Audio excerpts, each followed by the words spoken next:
Hey, everybody. Welcome to another Tuesday Live podcast with your hosts, Joe and Jen. I'm Joe. I'm Jen. And today we have some really special guests, guys. We're going to jump right into it. We brought on Jeremiah and Amanda onto our podcast today. We're doing what's called the 20-minute deal breakdown, where we're going to do a deep dive into a deal that they just did. So first of all, thank you guys so much for coming on today. On, you too. Thank you. So can we give everybody the snapshot of who's Amanda and Jeremiah? Have at it. No, Okay. So Jeremiah, my wife Amanda, we've had an interest in real estate investing since 2014. We're like old school, Chip and Joanna Gaines fans from HGTV Fixer Upper. That's kind of what hooked us back in the day when we lived down in Texas. And so we did a few house hacks and things like that. But since then, we've got a little more formal and started getting into a little more serious about our investing career and opportunities about 2.5 years ago now. And so we've had the opportunity to work with great coaches like the two of you and others and do different deal types. And we're just, trying to make it happen around full-time jobs and hopefully one day make it a full-time opportunity for us doing the real estate investing itself. Yeah. So right now you are juggling a family, full-time jobs, and real estate investing. And that's what a lot of our listeners are trying to do too. So that's why we love having folks like you on here to say it is a little bit of a balancing act, but it is possible. So we're super excited that you'll be able to share your story here with everybody. Awesome. And for all of our listeners, is there some hack that you guys do that it gives you the ability to find the time, right? Because so many of us are so busy and today. So how do you make the time to make all of these things still happen while being humans? Yeah, great question. I'd say the one thing that Amanda and I have committed a ton of time to, recognizing our circumstances of being full-time workers and W-2s, is the networking, just the power of the network. We've heard it so much from so many people and so many different coaches and just folks that are, further down the road than us. And so we just really invested a lot of time, both in our education, but in the network piece, anywhere from joining different groups and going to workshops and going to REI meetups locally and really building out that network. So we know kind of like who our fellow investors are in the areas that we want to do deals in, connecting with agents, wholesalers, contractors, connecting with private money lenders. Because obviously we can't do it all. None of us can by ourselves. And even as we try to call ourselves a power couple, it's really just been spending time on the front end of trying to get our business up and going, is building meaningful relationships and building that network out so we could leverage more of the who and not the how. Yeah, absolutely. It's key right there. So you cannot do it all, and you are a power couple. So definitely own that, but then also know that it's okay to bring people on, and I'd love to get into that in a little bit, but let's dive into this deal. I would love to know, how did you and the seller find each other? So you have a seller that you just recently helped out. And so how did you guys connect? Yeah, sure. So the seller was actually in one of these unfortunate situations. It was a divorce scenario, I think kind of like a single mom's situation, and it was a distressed property in foreclosure. So another, we'll call them investor A, was actually the one to get the contract put on the property with the seller. But the irony in this is that contractor doesn't even live in the country, or excuse me, the wholesaler doesn't even live in the country. They're from out of country. Wow. But they too use their resources and their network to connect with a investor they've done other deals with that lives in the North Alabama area. We'll call them Investor B. Investor B said, sure, happy to help JV and get the deal moved along. The only reason they weren't interested in it is I think they had some upcoming travel and they were going to be out of town and they couldn't put their crew on it and be involved as like they'd like to be. So they decided they're just going to help, with moving it along as a wholesale deal in JV. So JV means joint venture, right? Yeah, so they're going to be partnering it together, partnering up. So we all know what that means, but there might be a couple of people who are like, JV, what does that mean, right? So they're going to partner on it together and go find a buyer. Right, indeed, right? So we have, I guess, Investor A, Investor B. So Investor B takes it to a common local fellow investor friend that they've done deals with before, and we'll call that Investor C, and asked if they would have interest in rehabbing, flipping the property or maybe treating it as a rent to own down the road. They weren't really in a position to do that, but they knew the property kind of fit Amanda and I's buy box in that particular area. So Investor C reaches out to, I guess we'll call ourselves Investor D, and we took interest in the property. And so we had done some other jobs or other projects with investor C, who I'll just elaborate on that a little bit, is a contractor, and his wife is also an investor, but now a recently licensed agent in the area. And so because we've done some projects with them and we were building that relationship, we said, hey, maybe we should do something a little different here. This is right in your backyard. Why don't we do a flip of your own? They do a lot of work for others, flipping properties or rehabbing properties and for hedge funds and things like that, but they don't do a whole lot for themselves. And Amanda and I were kind of busy, and we knew had some travel coming up. So we thought, why not partner on it? And so we did just that. So we'll say investors C and D, myself and Amanda and this other couple, decided that we would structure a joint venture agreement together. And so the husband, who's the contractor, he did all the work, did all the rehab work, and the wife, I guess you'd say, project managed it, and actually worked with her sister, who's a professional interior designer. She kind of came in on it as well. So we got a lot of people involved in this deal. Wow. Nice. And so, so it was a 5-week rehab. They managed most of the project.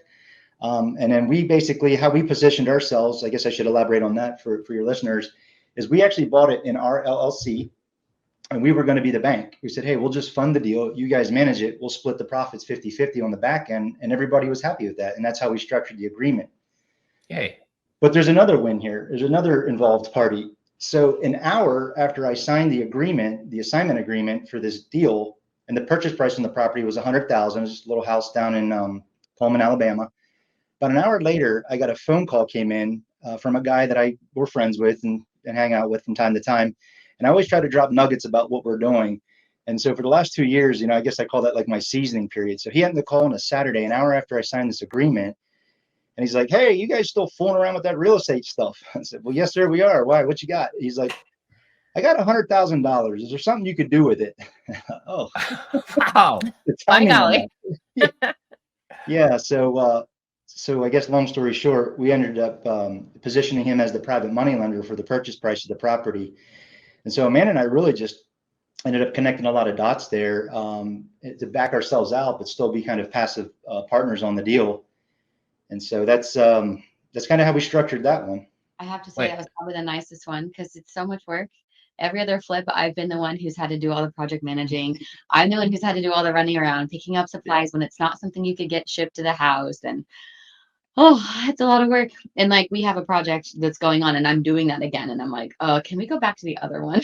I like not having to do any of that. Just approve the cart. Okay, bye. Yes. Which I want to kind of key on that for a second. So I think that's really part of our learning curve here and the importance of building out the process and the framework.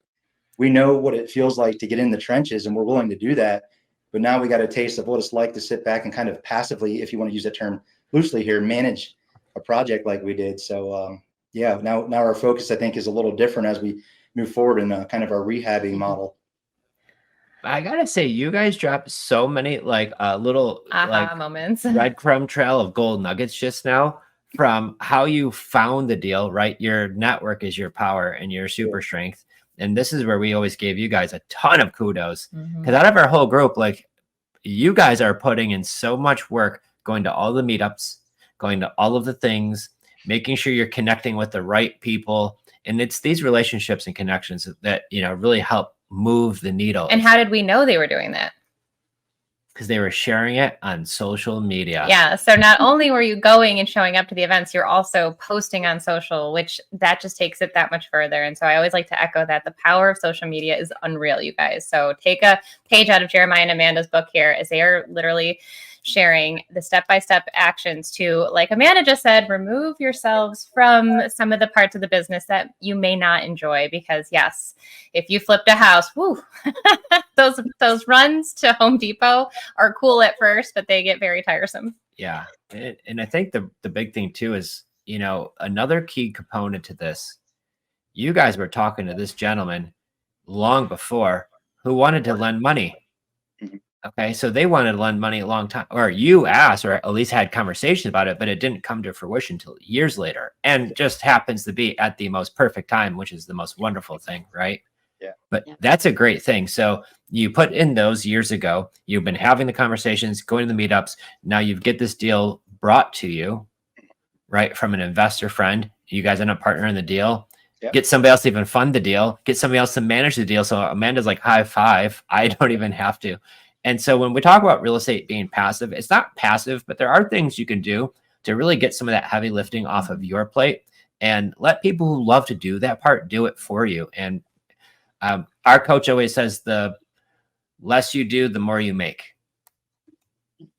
So this is a great. Yeah. I mean, Great. just not even the driving, like driving back and forth and all that time, like, you don't actually add a monetary amount to all the time that it's actually spending to do these things. But it is, because I can't go to my regular job during that. And I'm, whatever, I'm busy. And that was a new feeling for us too. We were celebrating a birthday, we were on travel. We were out in Colorado there for a while, and then we were down in Florida, in the Keys playing, chasing lobster and things like that, while some of these projects were going on in the background. And that was just a new experience for us as well, to have other people, be partnered with other people that were, willing, capable, and able to manage these projects. That just kind of opened our mind, I think, a lot to like what could be, as we move forward, grow, and scale.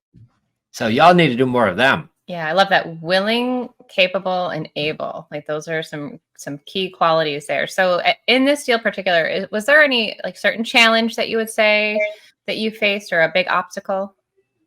Or was it pretty good?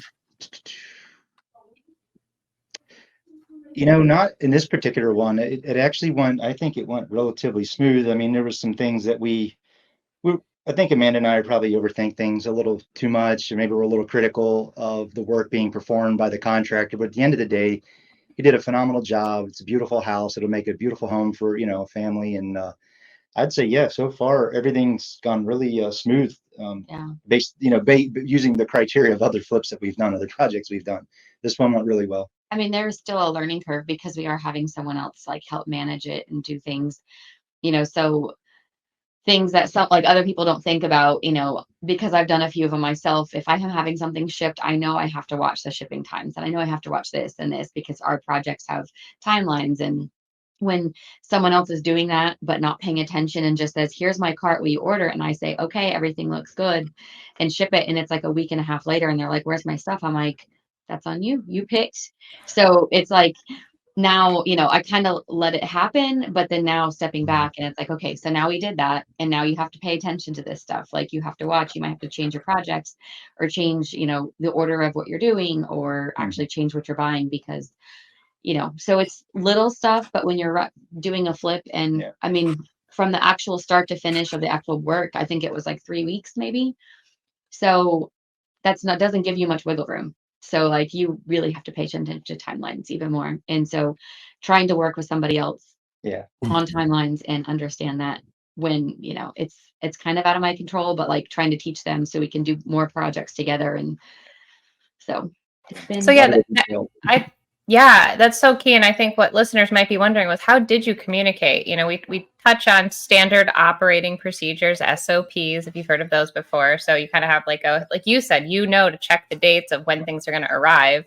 But communication, as we all know, is key. And so how did you best communicate with your partners? Was there some sort of task management system, or was it just phone calls? We have to find a better way, but it was sloppy. It's probably 742 text messages. A group with me and the wife, and then a text with just me and the husband, and a text with Jeremiah and the husband, a text. So it was like, 7 different text threads together that you'd be like, hey, where is this measurement? And Jeremiah's like, oh no, it's in this. So we're still working that out. But so I guess that was probably our hardest thing, is we have to figure out a better communication. Yeah, that's a really good answer. And I would tell you the nuggets that came out of that for us, like we're doing a project with that same couple, we're just positioned differently, and we're the client and they're the contractor this time. But we have structured like an actual service agreement. I structured a scope of work that was exceptionally defined, and then we put it into a draw schedule based on phases of work and how we'll be invoiced. And it's much more structured. It helped us build the framework that we didn't have, that'll eliminate the arbitrary text messages and invoices showing up at odd hours. Like, what's that for? Like, when did you do that? It just kind of eliminated all that. And so we're in week 2 of this other project that we're working on with them. And we just had a team sync, if you will, a little earlier this morning. And it was like 5 minutes or less. Like, expectations are already defined. So we were just visiting, like, are we a little off timeline? Are we a little off budget? Like, we got in, we got out. And that came from this deal that we're currently talking about, that experience that back and forth and just being all over the place. So it's amazing how, and we hear this over and over again as students too, right? You can sit and listen to the podcast and jump in the Zooms and read the books, but it's not until you jump into it and take deliberate action and start doing yourself is where you really start to learn and grow and build out your foundation and your SOPs and your framework. And you just can't say enough about just step into it and get after it, because that's really where the growing occurs. Absolutely. That's what I was going to say, is you are living the messy, massive action that we're always talking about, because you don't have it all figured out, and you won't. And you're going to learn as you go and as you grow, and you can only get better. Well, and I think too, as you figure it out, like now with your new system that you're putting in place, like you could be more predictable of what's going to happen by time frames, right? Like when Amanda's talking about a second ago, that drama that you see like on the TV shows, like Flip Houses and things like that, where like there's time frames, like that's a real life thing too. It's not just for the cameras. So like when Amanda's like probably gone to Home Depot or Lowe's like 3 times in one day to pick stuff up, like, or I know I have. Okay, so I'm just gonna speak for me on that. But usually, if you've done houses, you have too, because unexpected things happen. Stuff breaks, like, so you got to really just be on top of it and stick to the time. The one thing that I always have the hardest time with is just, making sure the contractors are keeping on the schedule. So it's managing, right? And you got to have expectations of what you want. When you have that set in place prior to you getting into it, you're setting yourself up for success. Yeah. One other piece I'd add to that too, and I know people have different opinions on whether you should partner with your contractor or not. In this particular scenario, we felt that it was the right thing to do for this particular project, but it also helped them understand how, when you become an equity partner in a deal, and every time you run after you cut a board wrong or you fail to save the paint, that cuts into profit. So I think there's a deeper level of appreciation of being an equity partner as opposed to just submitting invoices and going and buying material, because it's like, it's on somebody else's dime, under those conditions. Yeah. And now you've done it all together. They've got some skin in the game, right? So, yes. Yeah. And now if they do other jobs for you, they understand that mentality, right? So maybe it's good to partner with them like every so often to keep everything in line. Yeah, so we've done now. This is our second one. We're just started last week as them, just the contractors. Yeah. And then, we have the one. So we're hoping like maybe, the next one again, we'll be back to like, not like a JV with them, because I mean, and it was fun and it was nice just to kind of step away for a bit. So you put the house on the market? Yeah. Tuesday night we listed it. Yeah. How's that going? So the agent, which is the wife, she was really funny. She's like, I feel like I'm a kid in a candy store. She was sending us like live, like in the moment, like, oh my gosh, we have 15 views. She listed it, and I think I took a picture of the listing, and just from Zillow we had, I think, 3 saves and like 18 likes or like viewings within like 10 minutes. And so we were excited. I mean, not that that's made, because our last house, we had, I don't even know how many, and it was on the market for like a month. Yeah. We had like thousands of views and saves. But it seems to be performing in terms of the Zillow metrics, and we already have one showing, I think, today. So. Yeah. Well, it's only been 2 days. So great job. Right. I'll tell you, we did a deal right now. It's got in Pensacola, Florida. We did phenomenal. We didn't even outprice it. Like we priced it to sell and made it look great. So the market right now is softening a little bit. And it's the weirdest thing, guys. Like it sat for 3 months. We had some viewings. Then all of a sudden we had like a whole bunch of viewings and now multiple offers. Mm-hmm. So it's the weirdest thing. I just want one good buyer, right? And it sounds like we have them, fingers crossed. We're signing today. So over, and now people are like, okay, I'm finished doing this, and going back to like real life things.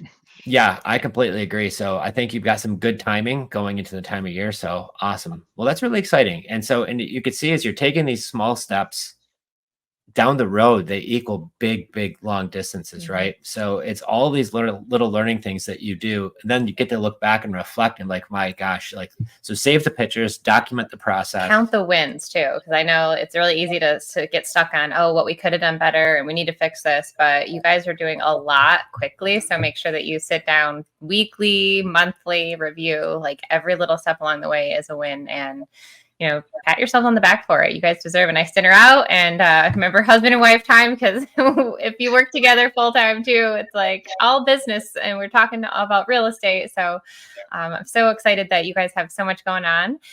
To end this podcast, I would love for you, if you both could share an answer, what's one piece of advice that you could give for a newer investor who's looking to get into real estate investing? What's one gold nugget that you think helped you in your journey to get to where you're at today? Anything at all. Yeah, I think I would say it goes back to what I started with, is just the networking piece. Find people that are doing what you want to do and go hang out with them, buy them a cup of coffee, go to the events, shake their hands, pick their brains, follow them on Facebook, pick up the lingo, see how they're structuring deals, just, offer to maybe add some value by giving them some of your time to learn. And I think that'll go a long way for a lot of people wanting to step into the business. I love that. It's so true. And then I would say, kind of on top of that one, though, is as much as any networking is good, because you never know where, your next money or something like that's going to come from, but also having people that are one step above you. And he mentioned that before too, because having someone who understands other processes and things like that you can kind of join in, like our friends that are, kind of helping us out now and joining in with us. It's just to have someone else who's got a little bit more knowledge on whatever you're doing is also very helpful in your networking. Well, you guys just dropped so much great stuff, seriously, and inspiration for so many other folks, because I know sometimes we think, if you're just getting started into this, it feels lonely. You're not alone. There's many people out there who are doing this. So find out who they are, right? And like what you mentioned, get connected with them. There's usually events happening all over the country. And if you're in an area where you're listening to this and there's not events in your area and you just can't find any, create one. Right. There'll be many people who love to do this. And I think that's probably one of my favorite things. And then here's the key component to what you both said was you took action. Mm-hmm.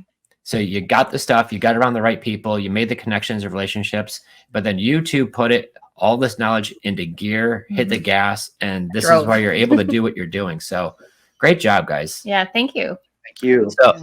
So if anyone wants to follow you on socials, where could they find you? Do you have a Facebook page that they can come find you on, or Instagram? Yes, we got a Facebook page, and thank you for pushing us to do that, Jen. It's Jeremiah and Amanda, the home buying team. And we also have a website. It's Home Envy Solutions. And so if they want to check us out there, we have forms and different things that they can fill out if they want to connect with us and just have a conversation, or if they have any interest in coming in on doing a deal with us. And if they wanted to just reach out, our business line is 423-301-0333. Wow. And where are you guys located for everybody listening? Where are you doing deals? Where are you looking for deals? Where is this? So we're in Northeast Alabama, centrally located between Chattanooga, Tennessee, and Huntsville. And as far as creative, we'll go anywhere in the country, most anywhere. And as far as our fix and flip model, we typically try to stay within an hour to an hour and a half of the house. That way, if we do feel obligated to go out and have to check in on the project, we can.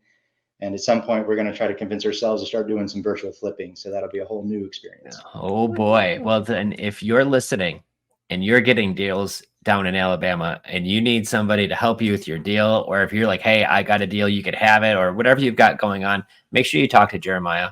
Make sure you talk to Amanda. Give them a call. Give them a follow, because you guys actually share the stuff that you're going through on your social media. So it's also a lot of fun to watch. I like seeing it. So, and you guys travel, you're doing so many cool things. So it's awesome to see. So thank you guys so much for coming on today. Well, thank you. Awesome. Thank you so much for taking your time on your busy schedules. And we'll leave all of that information in the show notes below. If you like what you're hearing, please make sure that you do subscribe. Creative Finance Playbook on YouTube, Apple, and Spotify. Give us some 5-star ratings so we can keep bringing you awesome real estate investors every single week. So until next time, take care, guys. See you guys.